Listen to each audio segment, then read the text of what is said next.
In the tunnel. In the tunnel. In the tunnel. You're listening to In the Tunnel.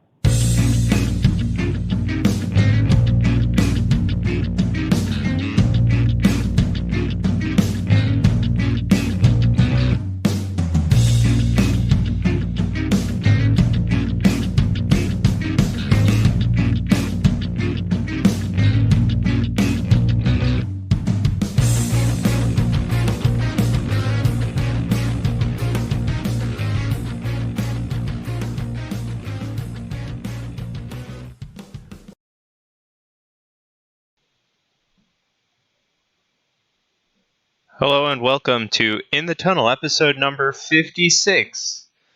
Yep, 56. We are back for the new year.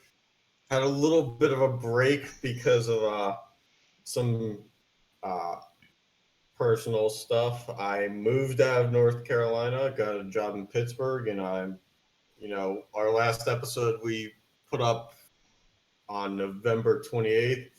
And since then, I had to, get a new roommate in, pack up and leave, find a new place, start a new job. And then The holidays happened. The holidays happened. You went to Florida, and I had to call Wayfair because they and FedEx could not put together a solid business model that results in people getting their furniture. So all of these things take time, not to mention having to go to the DMV and my grad school deciding that they don't want my money, and then now I have to pay them again. So figure that one out.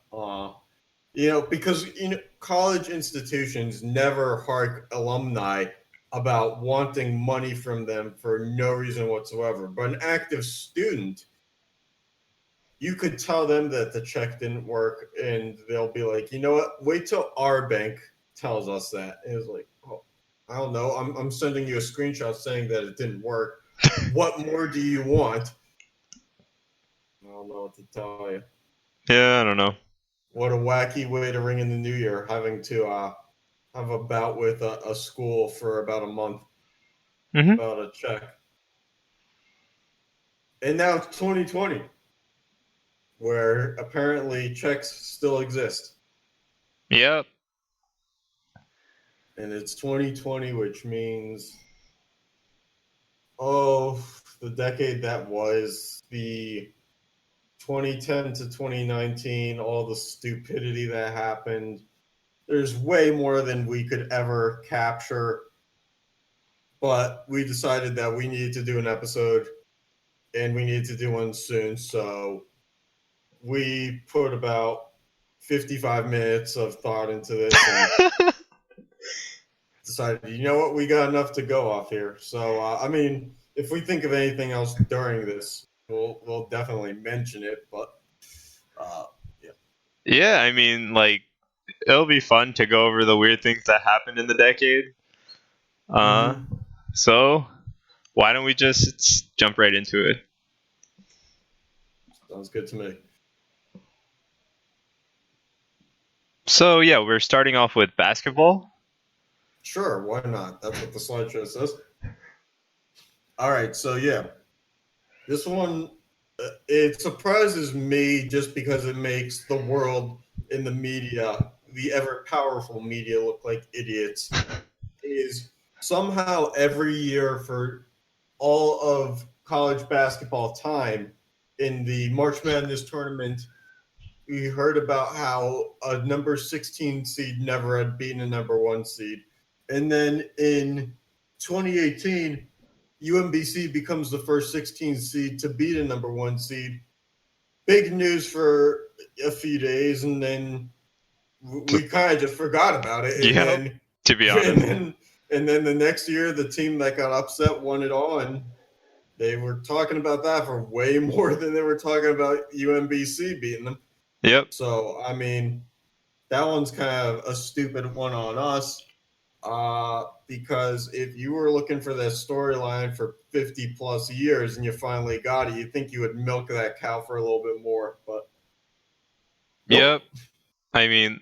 That's what the common folk would think, but then they won't get it. Common folk. The common folk. In 2020, we have to say stuff like that. Just to throw back how long ago 2 years was.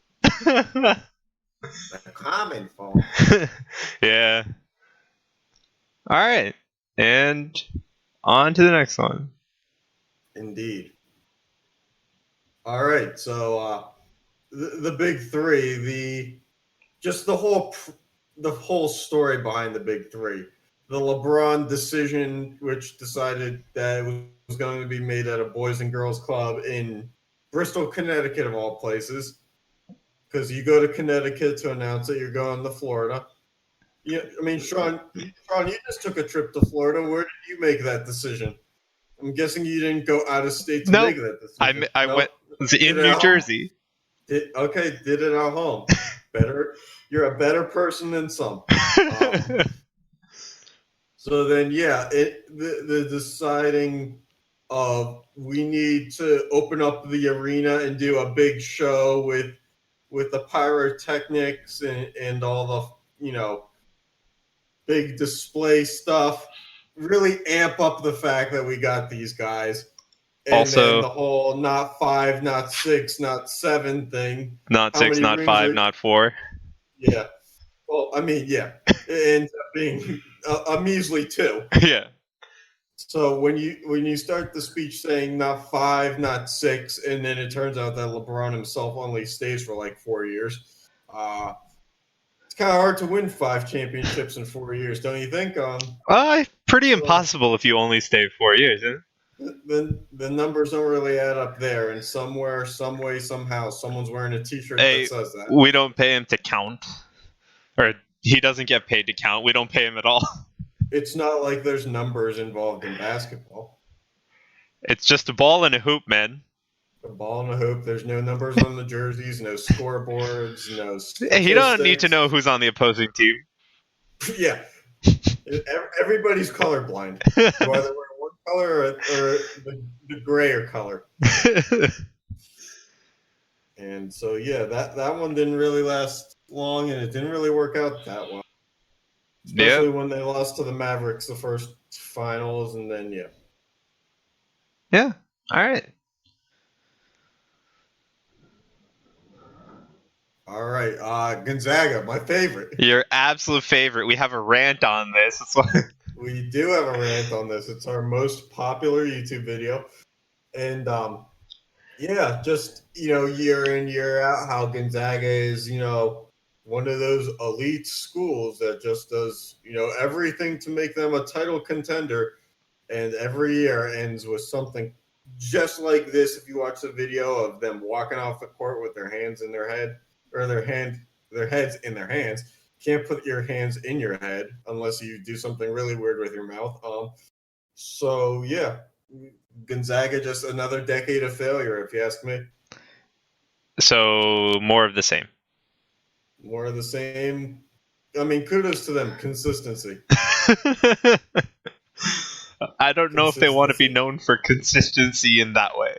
Hey, I mean, the Pirates had 20 straight losing seasons, and that is consistency, whether you want it to be or not. Yep.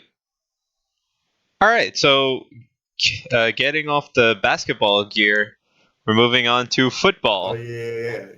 You want to take these or not? I'll start with this one. So sure. Yeah, so I hope everybody remembers Michael Vick. Well, they certainly don't talk about his records a lot now that Lamar Jackson's. Yeah. Not that someone's been breaking all of Michael Vick's records. Yeah, but he ended up ending his career after also playing for the Steelers and was it Jets or something? Yeah, the Jets. Who remembers those days, man? Honestly, the Steelers probably should never signed him if he didn't last with the Jets. Yeah. Went from the Eagles, which was the second chance, to the Jets, which is quite the step down. And then, How do you feel that the Steelers signed them?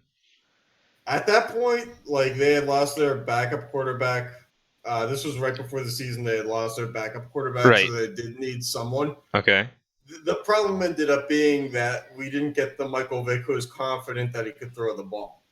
Was he ever confident that he could throw the ball, aside from his I mean, first few years in the league? Oh yeah, he did it well with the Eagles, but the thing is like I don't know what it was about our system that he just was not comfortable throwing the ball, Oh, okay. Yeah. and which sucked because they really need. Ben got hurt a few games and he was thrust in there, and yeah, that didn't necessarily end great. Okay. Yeah. On to what I think is the best story. We Oh have yeah. the Sean, most useless retirement video of all time.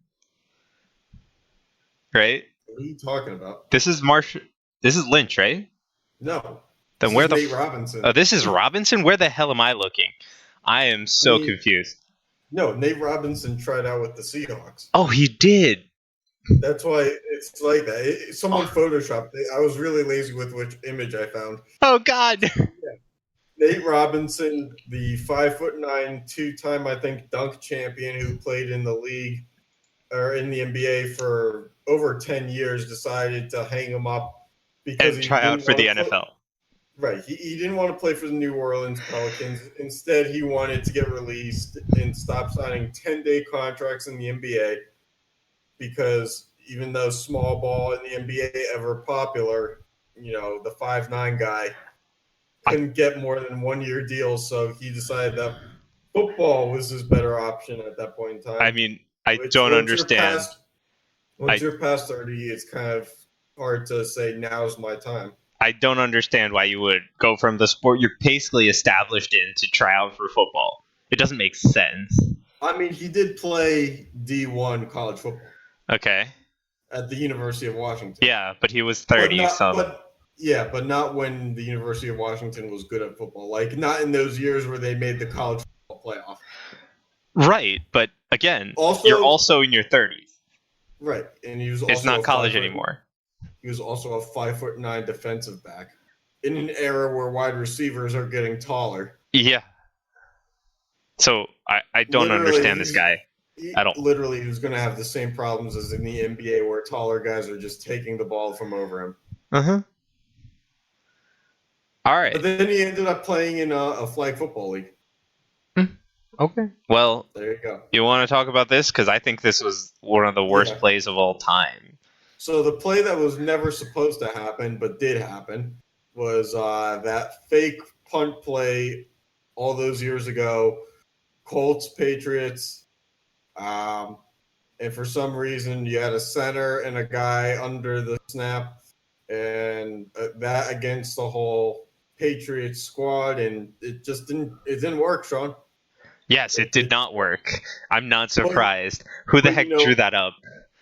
No, well, someone drew it up for it to not be snapped. But the funny thing is, this year, something somewhat similar in terms of formation, but it was more spaced out and not everybody all to one side of the field, happened in Miami.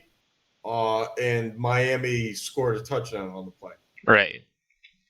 But like the way this was lined up and everything just made no sense. Well, correct. Normally, you don't do what they did.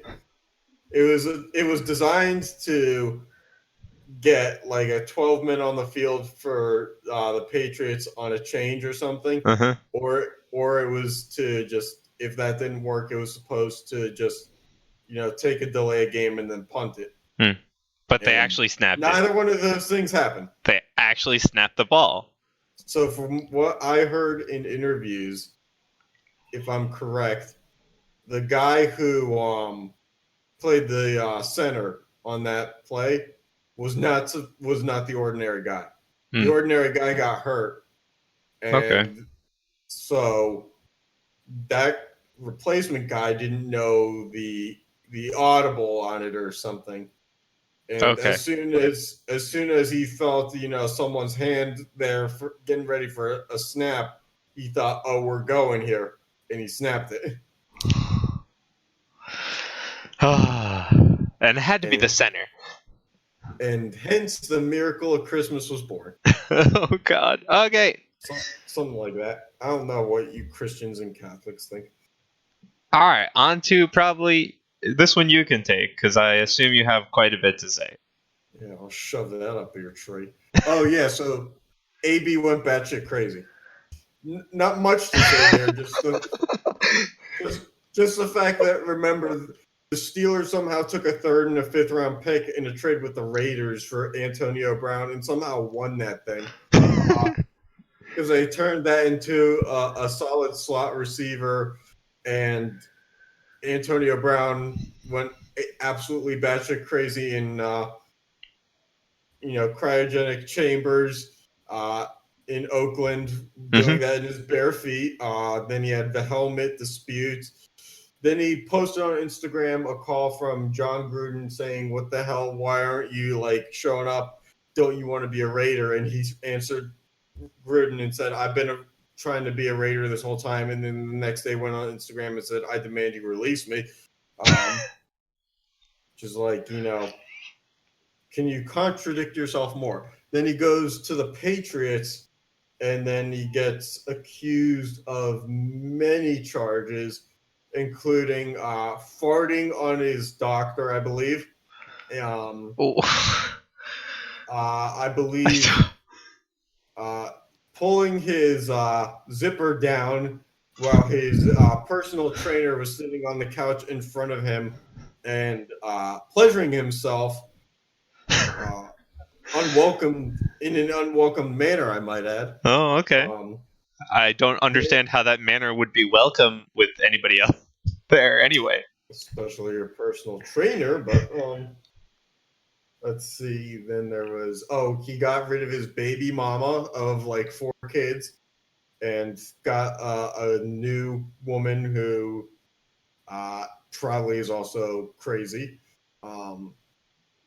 He did a workout with the Saints, posted his waiver or form that he signed to do the workout on social media, and then when the Saints didn't sign him, he said that the Saints used him as a PR move, despite the fact that he was the one who posted it on social media and not the Saints. Also, wasn't it obviously a PR move on both sides anyway?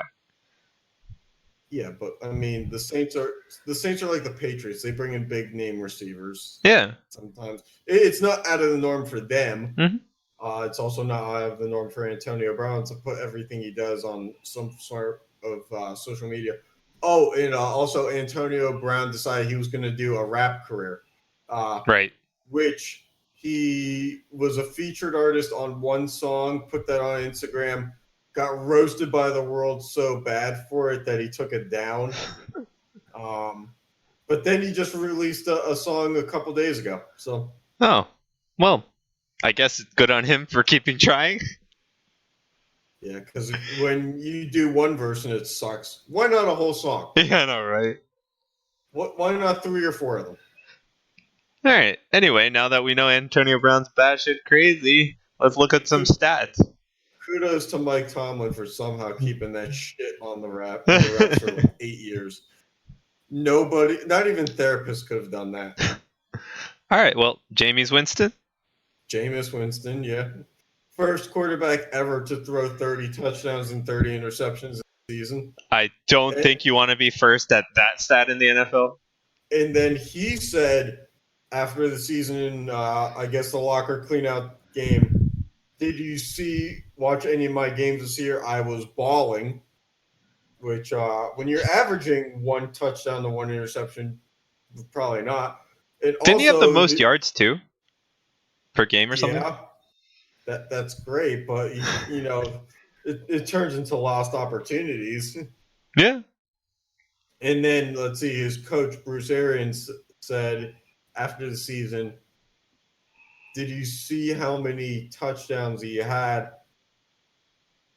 We could put up just as many with a different quarterback."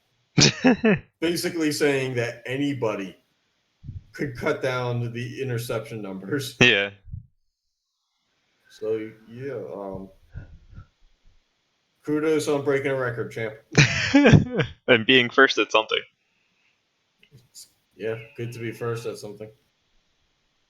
All right. Dak Prescott wanted $30 million a year. Still does for some reason, despite the fact that every year he's wanted an extension. He's not done amazing things. Dak Prescott and the Cowboys are the kings of starting the season really good and then just Ending absolutely 8-8. collapsing. It's like a game of Jenga. It's like the first few moves are really easy. You're like, oh, I'm just going to take a piece off of the top and then put it over here. And then it's like after, some people make a few difficult moves, it's like, fuck, this thing's about to fall. I don't know what to do. Yep. Oh, and the Cowboys they have and have not fired their head coach yet. They still don't know. Oh, okay. After 6 years of, are they about to do it? We still don't know. Yep. Sounds about right. All right, you can take the next one then. All right, what is the... Oh, yeah.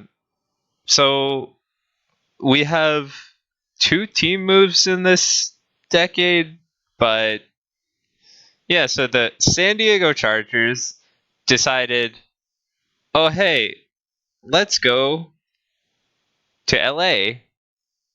And we were like, okay, well, oh, wait, there's no stadium, so they had to go do everything. Well, right. And then the second thing we noticed was, wait, why are you moving to LA the same year as the Rams are moving to LA? Don't you think that there's a different move that could have been made there? No, why would we think common sense, man? Well, I mean, they diluted the attention to themselves so much. Yeah. And then you're right. They didn't have a stadium. But the good news is the Rams had no trouble getting a football stadium. Coliseum. Yep. And then the Chargers got the rinky-dink MLS LA Galaxy StubHub Center Stadium. Yeah. It fits, I don't know, at least 10,000 less people in it. I Probably mean, more. Do they need those 10,000 people to show up? I mean, after seeing some of the games this year, they probably didn't have them to begin with. But you can only fill your stadium with so many of your fans when you only have one deck. Mm-hmm. Football stadiums have more than one deck. Usually 2 or 3. Yeah, normally second or third level. This one has one in a roof. Yep. So unless you're going to rent out standing room only areas on top of the roof, this isn't going to work. Yeah, I don't think you'll get the clearance to rent out standing room only on top of the roof. Well, it doesn't matter. This field basically only has like 3 areas with stands anyway. Yeah. It's pretty open-ended. Much like the decision-making process was for the Chargers. Mm-hmm. Very much we'll get to it later. So, yeah. Cost your team some money by going somewhere else, huh? Yep. All right, you want this?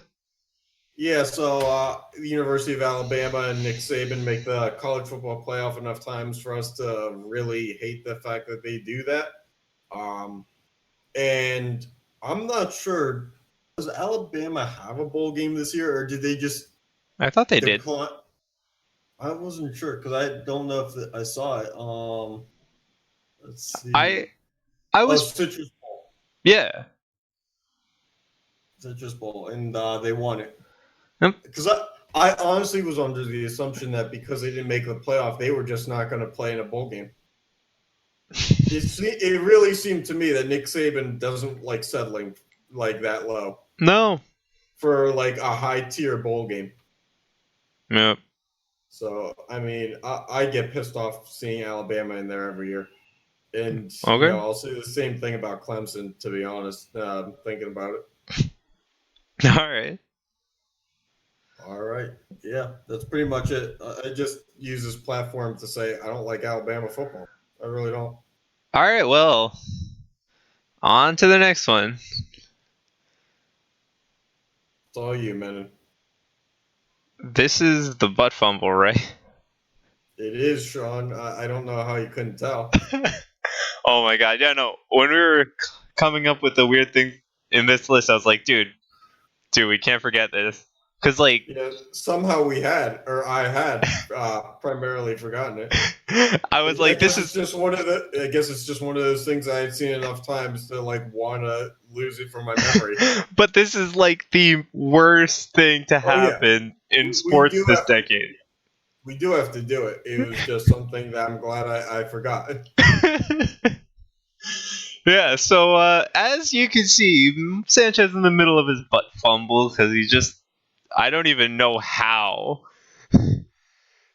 Those scrambling quarterbacks, man. Think they run first, think later. Oh my god. Like, and of course it's against the Patriots, and I mean, to his credit, the Patriots weren't really known for having a run defense in the past 20 years. yeah, but who needs a run defense when you just run back into your center?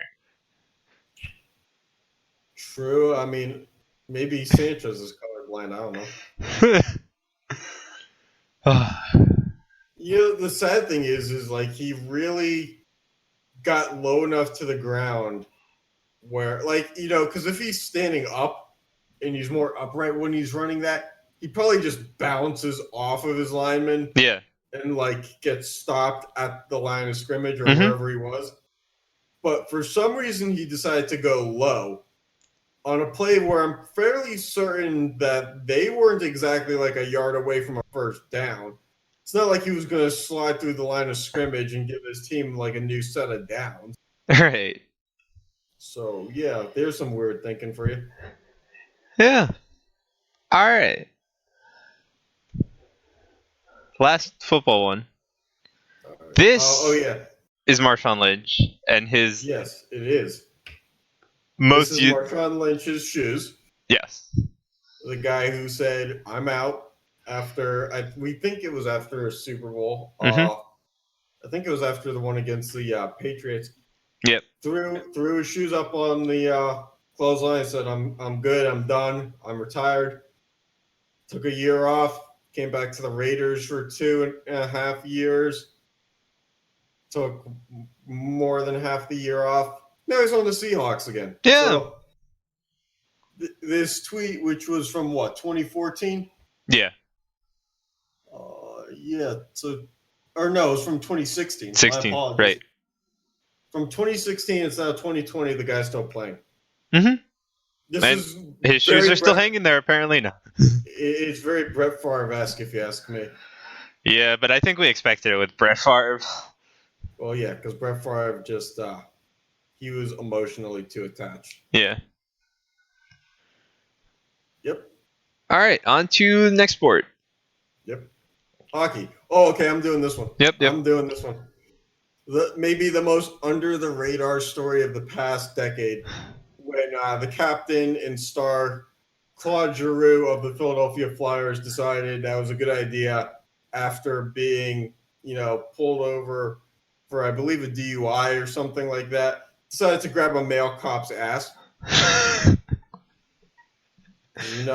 Nothing says I need to prove my point and let me convince you by grabbing a cop's ass. And keep in mind, what cops normally have around their waist is enough reason to not want to grab anywhere near there. Oh. Not like they have a lot of weapons or anything. Mm-hmm. Yeah, what? Yeah.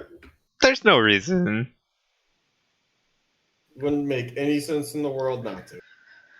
Yep. All right.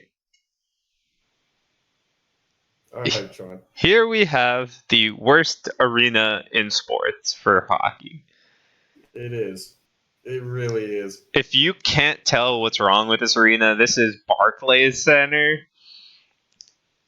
And the Jumbotron is off center.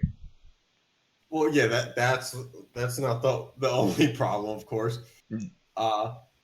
We also have the problem of, let's see here. The fact that it is very, very clearly, because I'm pulling this up on my end, the rink doesn't even have seating around the full. Oh, by the way, glass. You see where so if you're looking at the video, you can see there's this big black space to one corner. That's actually where the Flyers goalie sits twice, right? Mhm. And you can see that. You mean the Islanders? Yeah, sorry, the Islanders goalie sits twice, right? So you can see that the seats aren't even facing the rink; they're facing completely away from him. And there's no seats in that black area or behind the glass. There's just like the rink doesn't fit so much that they literally can't put seats there. And also, you'll notice there's a half empty section on the bottom left. Yep. Just, right off the blue line. Yeah, Just because nobody can see anything.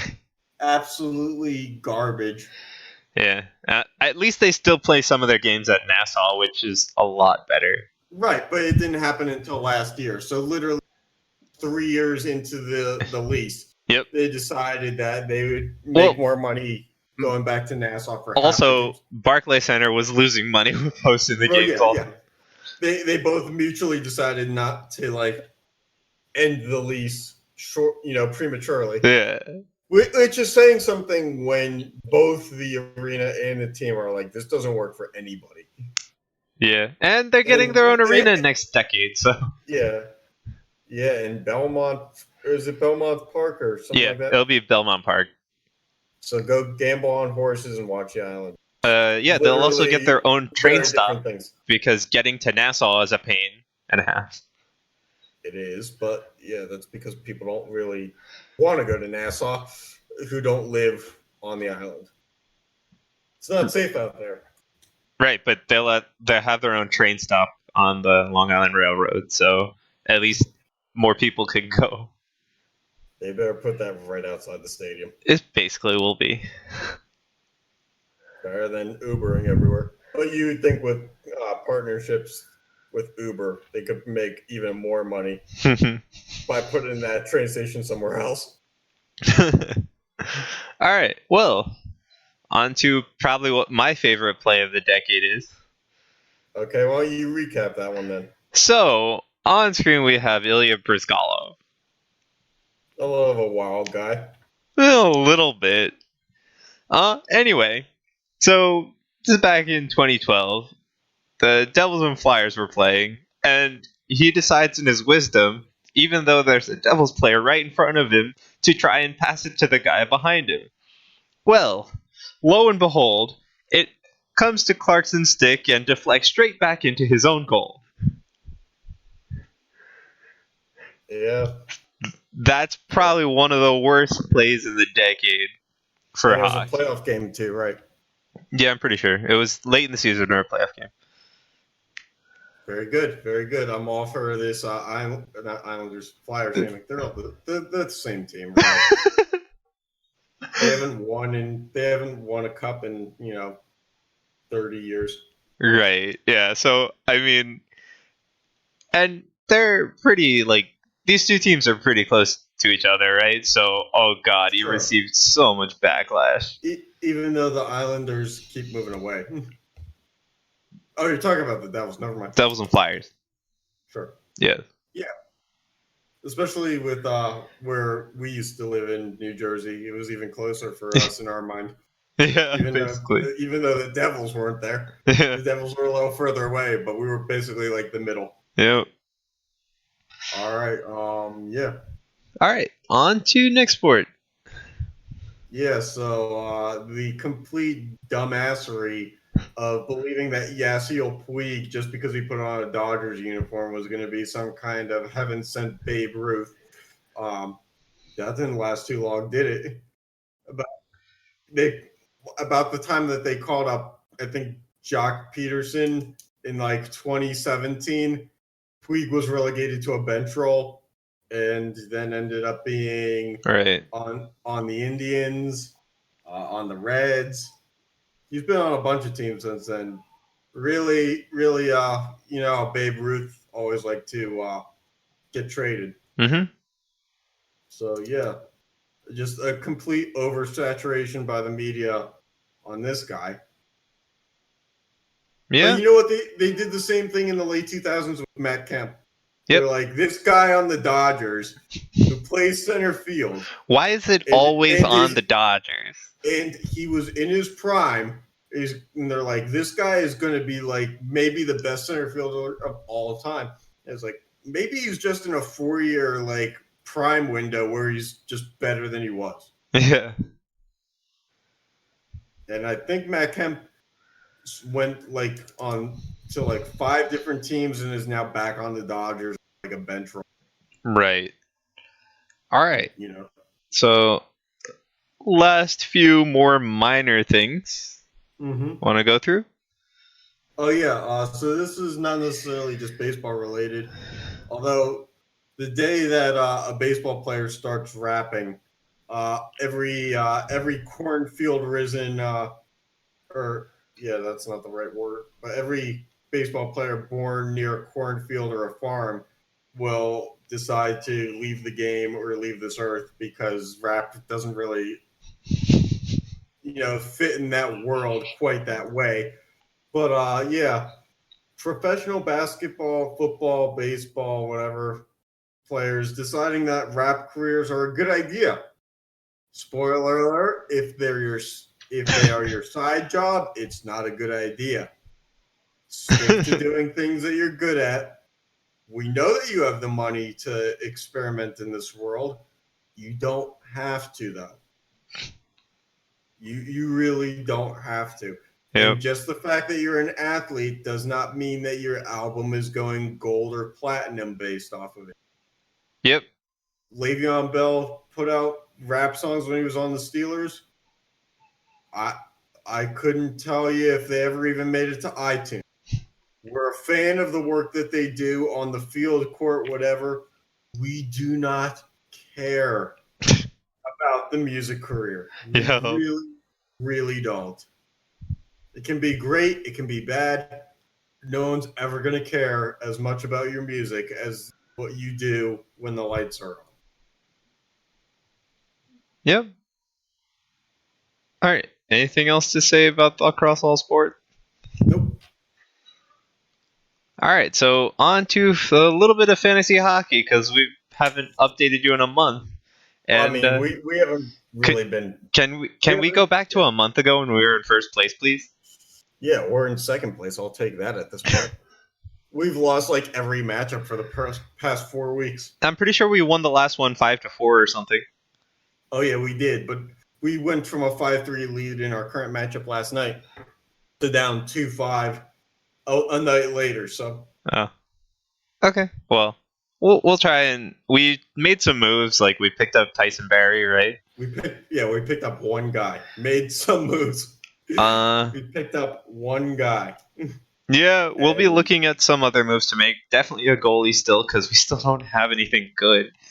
Yeah, we really should have made a move for a goalie. The fact that we're still like Lundqvist and Rene are fine. I mean, to be fair, they haven't been the worst. They haven't been the worst. We just don't know that they're playing as much as a normal goaltender one does. They're not. They're not. That's simple. Well, Georgiev is basically the Rangers' number 1 at this point. Yeah, I don't know if he's available or not. It doesn't matter. He lost to like the Golden Knights like 6-5 or something. I don't really want him either. Well, true, but we're not gaining points with our goaltenders either. True. We're basically playing a best out of 5 instead of a best out of like 7. Yeah. And then we just keep losing the best of 5. Mm-hmm. So yeah, we need to change that real quick. Yeah, so we made one move. We should have made a move for Crosby like right when he got hurt. Yeah, maybe. I mean, he's practicing now, so nobody's gonna take an offer on him. True. It's a shame. All right, well, on to a little recap. Huh? As of right now, I don't know how many teams make the playoffs. If it is 6 that make the playoffs, we are still in position to make the playoffs. So I thought it was 8. then we're well within. I mean, look, we're only like a few wins out of like 3rd place. Mm-hmm. So we're still right in the mix. Mm-hmm. but I still want to be in first place like ASAP. Yeah. Let's get back to those winning ways. Yep.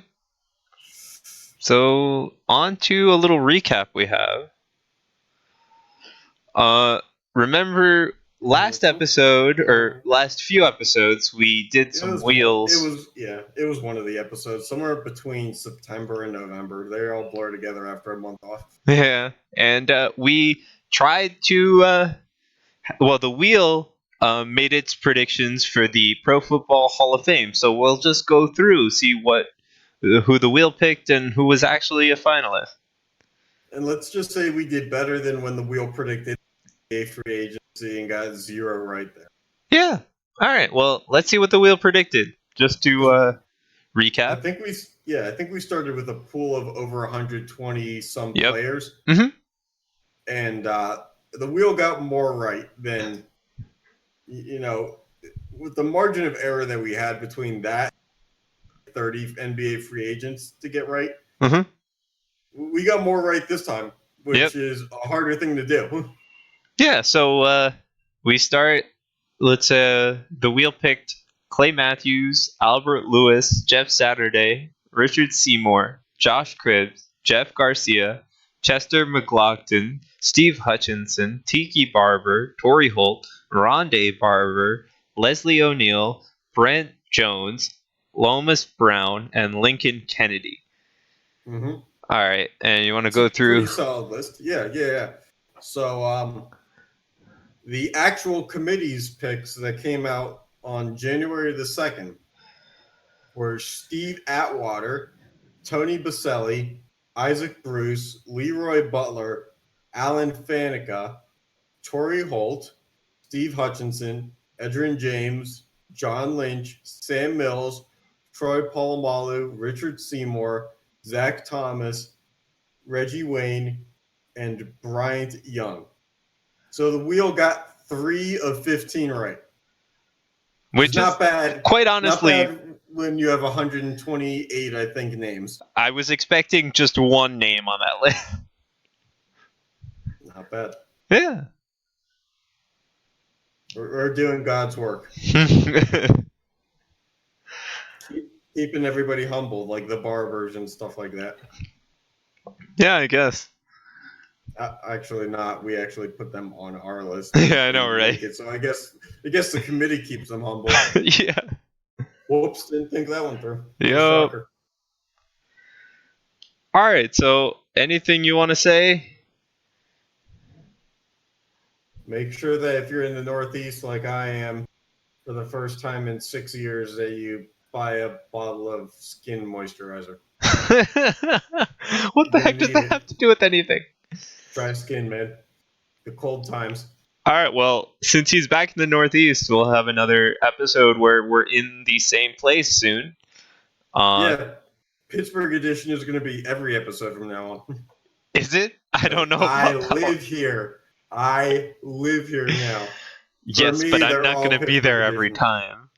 Not yet. Not until you get a job out here. Yeah, I don't know about that one. Oh, well, it was worth a shot. Yeah, so a few weeks we'll have an episode where Pittsburgh edition number 2, because we'll both be there again. Otherwise, we will try and record next week. Yeah, and next time that we're in the same room and recording, we'll try to make sure that we have all the equipment we need. Because last time we had to wing some stuff. Yep. We were only like 1 or 2 degrees off from perfect setup. But we did not have a perfect setup. Yeah. This time we'll actually have 2 mics and yeah, we're gonna have 2 mics this time, like actual microphones. Like one of these. but 2 of them. So it's gonna be an exciting time. Yep. Alright, well, thanks for tuning in and see you next time. Woo! We are back.